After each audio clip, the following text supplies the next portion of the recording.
Video viral pria dan wanita terekam baku hantam di sebuah pencucian mobil. Dari unggahan yang beredar ramai di sosial media, terungkap jika pasangan tersebut adalah calon pengantin. Kejadiannya di tempat pencucian kendaraan di Kelurahan Tumpas, Kecamatan Unaaha, Kabupaten Konawe, Sulawesi Tenggara. Diduga karena calon suami cemburu usai calon istrinya menerima telepon dari orang lain saat mereka sibuk membahas baju pernikahan. Dalam video awalnya tampak pasangan tersebut santai duduk sambil mengobrol di kursi tempat pencucian kendaraan. Namun tiba-tiba pria tersebut memukul paha calon istrinya, tampak raut wajah pria itu juga sedang emosi. Setelah itu keduanya kembali mengobrol, namun tangan pria tersebut tiba-tiba saja memukul wajah calon istrinya. Tak terima calon istrinya yang mengenakan hijab berwarna biru dongker itu tiba-tiba berdiri dan membalas pukulan calon suaminya. Wanita tersebut kemudian mengambil tasnya dan berniat pergi dari lokasi. Tetapi saat hendak pergi, pria itu malah menahannya dan kembali menganiaya calon istri. Tampak pada rekaman CCTV, pria tersebut berkali-kali memukul kepala calon istrinya itu.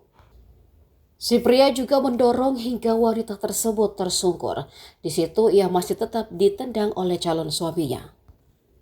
Dilansir dari Tribun Sultra, Kepala Kepolisian Sektor atau Kapolsek Unaaha, Ibda Edi Rambulagi, mengungkapkan kejadian penganiayaan itu terjadi pada 28 November 2023. Pihak kepolisian telah menerima laporan kasus dan saat ini sedang melakukan penyidikan dengan AS sebagai terduga pelaku yang saat ini telah ditahan.